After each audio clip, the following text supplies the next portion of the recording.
Okay, everybody, and welcome to another episode of On the Wrist from Off the Cuff. Today we have a really cool review for you from a pretty new brand. They're actually founded back in 2015. They're U.S. based.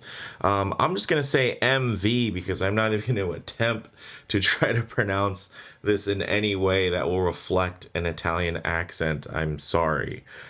So the MV watch, essentially, they're an enthusiast run brand with a focus on small batch releases of very original minimalist aesthetic sports watches.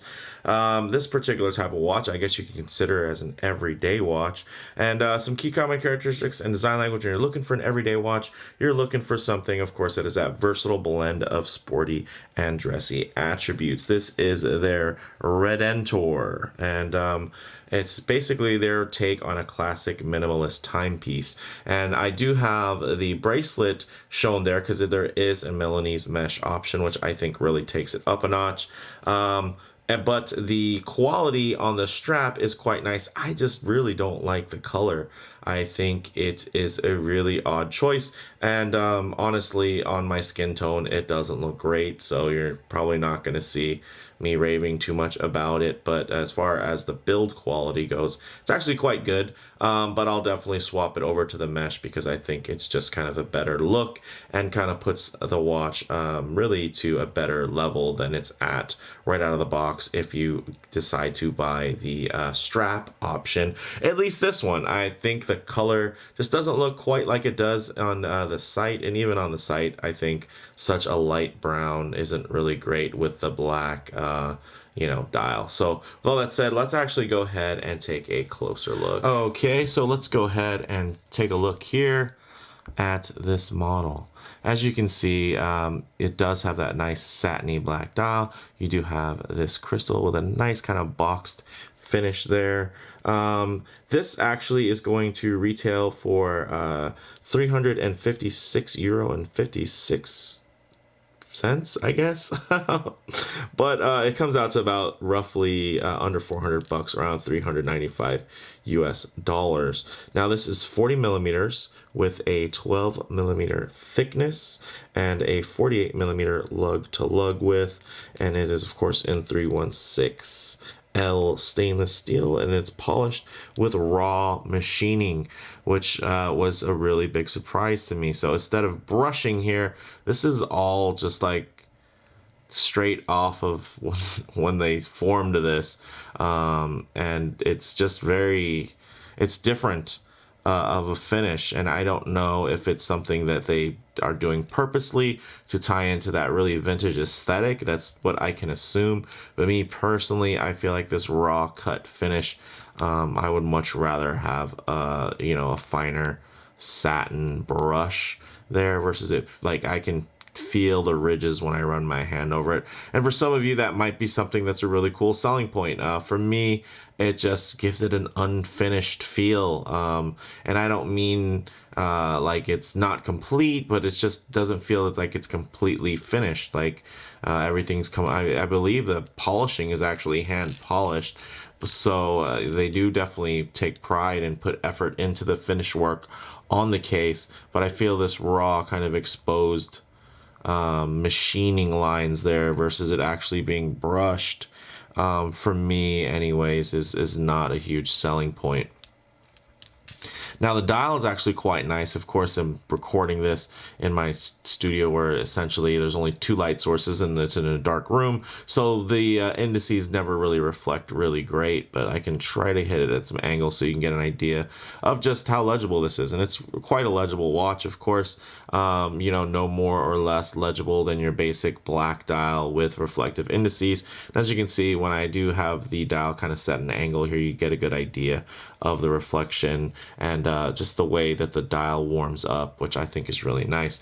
These leather straps are actually really nice. I love how well they taper down to that 16 millimeter, and then actually the hardware is even fully polished, signed, and fully milled. As you can see, even this guy right here, which typically is a fold over piece in many clasp designs, this buckle has it milled, so really nice, and it feels really supple and premium. And then you do have even, you know, the vintage aesthetic there with the stitch, and it's even a nicely uniform stitch. But for me, the color, I don't know, guys, am I crazy? I just feel, and then you put it on my skin tone, it's like it's nude basically, so not crazy about that. But as far as the suppleness and you know, the way that this thing is a little thicker here, tapers down, gets a little thinner, I mean, that's what I look for typically. And this thing is very pliable and quite nice. I guess for me, it's just the color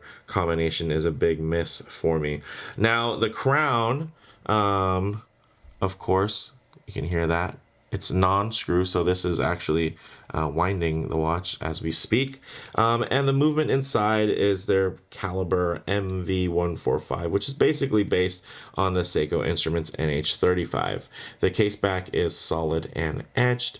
And then when it comes to that dial, of course, that nice matte dial there, polished hands. There's no lume on here. The water resistance is 10 ATM or 100 meters, so although it's not a screw down crown, there are some seals and everything in there that do help this watch stay pretty splash proof. I wouldn't submerge it without a screw down crown or anything like that, but if you dropped it in not too deep water, you'd probably be okay. You drop it in the sink or something by accident, I think it's probably survivable.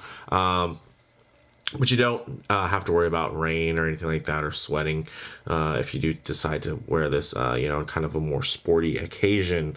Now, as far as this strap goes, this is a great 20 millimeter lug width. So, you know, as far as the proportions go, 40 millimeters, 20 millimeter lug, and then you have the great taper on this strap. It's an Italian leather strap, really great taper down to the 16 millimeters, which I enjoy, and then the signed milled buckle, also really great.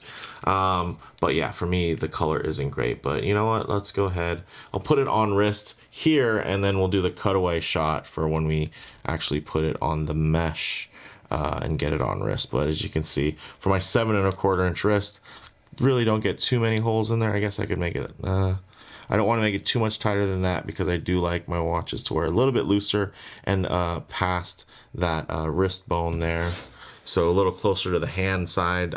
That's just me. By no means is this definitive way, and I'm sure there'll be plenty of people telling me I'm wearing the watch wrong. Well, lucky for you guys, I decide what's right or wrong for my own wrist. Now, as you can see on the 7¼ inch wrist, that 40 millimeter width is actually really quite nice. It fits the wrist really nicely. Even up close, it doesn't seem too far oversized, because it has a relatively decent lug to lug with the lugs with a nice drop on them. As you can see, that machining does catch the light in a really interesting way. So I guess I can't be too mad. I guess I just wasn't prepared anyway, just for how roughly finished that felt. So there you can see, really quite nice on the wrist. But let's go ahead and we'll cut away and actually get it here on this bracelet. All right, as you can see now on this Melanese mesh, that is an option from the brand.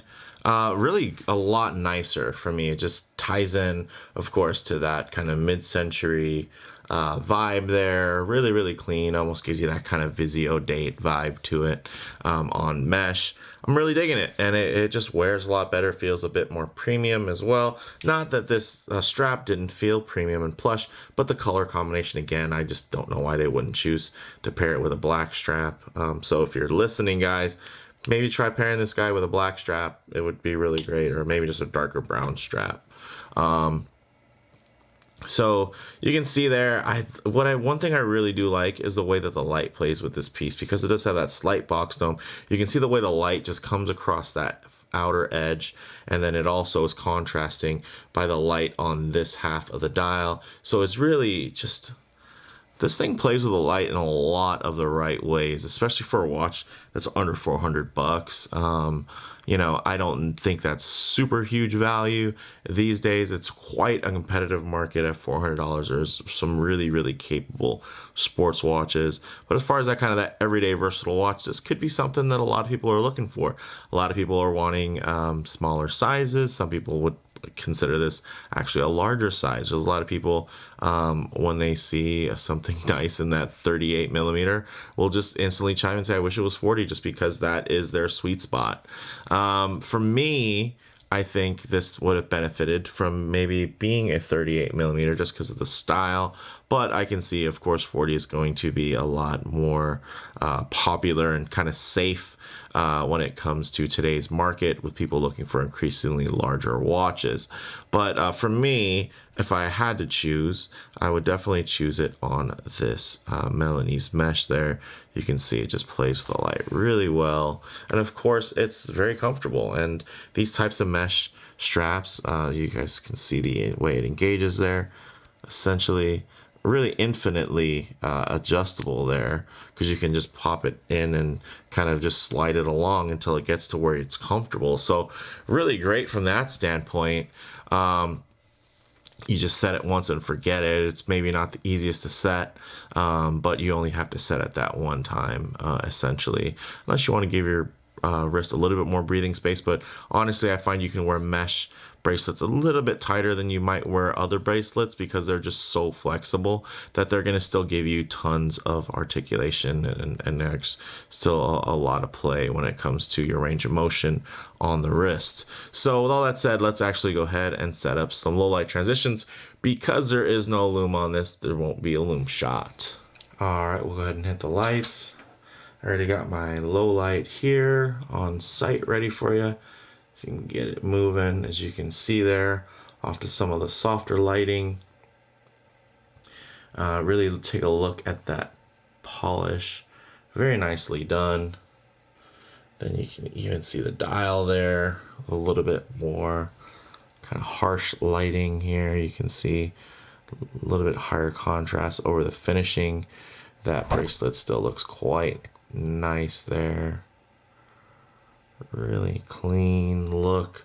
I really do appreciate the way this dial and crystal combination, the light play on here, is actually really quite interesting to the eye. And you can actually see too, you can see like right now, most of the indices look blacked out. You get a little bit of light. You can see the difference there. Isn't that interesting, the way it can go from very confusing and not the most legible thing, and then you realize, oh, well, yeah, you get some reflections there, and you get a better idea, and then you get some real harsh lighting here, and you can see this is just a little bit of kind of murkiness, more so from my fingers running over the watch, but nothing to worry about from a finish perspective. So that said, let's get into some closing thoughts on the wrist. Of course, you get those classic looks in an upsized scale, because, you know, this type of watch typically back in the day was a 35 for a man, 36 for a sporty man, and 38 for the average man. So essentially now 40 seems to be the new sweet spot. I think 38 and this watch, this scale, is still quite good, but I can understand why 40 would be the target, because it is such a sweet spot in the markets. Quite versatile, of course. As far as model variants go, definitely check the site for availability. There's tons of different variations of this particular watch, and this is, from my understanding, a refresh, and they've actually made this watch a bit more affordable, and kind of down-spec'd it a bit. So some of you might have the older models with a different movement, maybe a Swiss movement at that. Not the case, at least at filming of this review. But I don't think that's too big of a deal. Now, as far as comparable models go, this really reminds me of some of Seiko's more modern, dressy watches. You know, there's a lot out there, and some people consider the Seiko's oversized, being around 40 millimeters for a watch in this style. This has a Seiko movement, very clean Seiko-esque look that not necessarily screams Seiko, but is the typical type of Seiko, you know, more safer design that you might see in some of their more kind of larger, dressy / everyday timepieces. So I think this would be an option to that, because you do get the sapphire. You know, although now these days you're starting to find more and more Seikos with sapphire, so it maybe not quite as compelling as a story, but also Seikos are going up in prices, so there's that.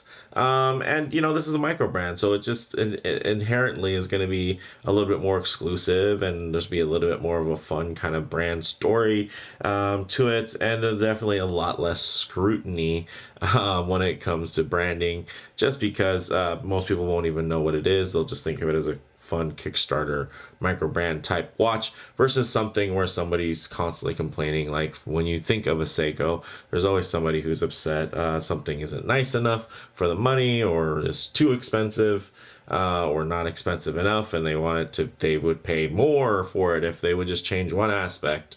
So you don't have to worry about that when you're getting a micro brand, especially for one where I can't even pronounce the name, but MV is about the closest I will attempt. So really, bottom line, this checks a lot of boxes under $400.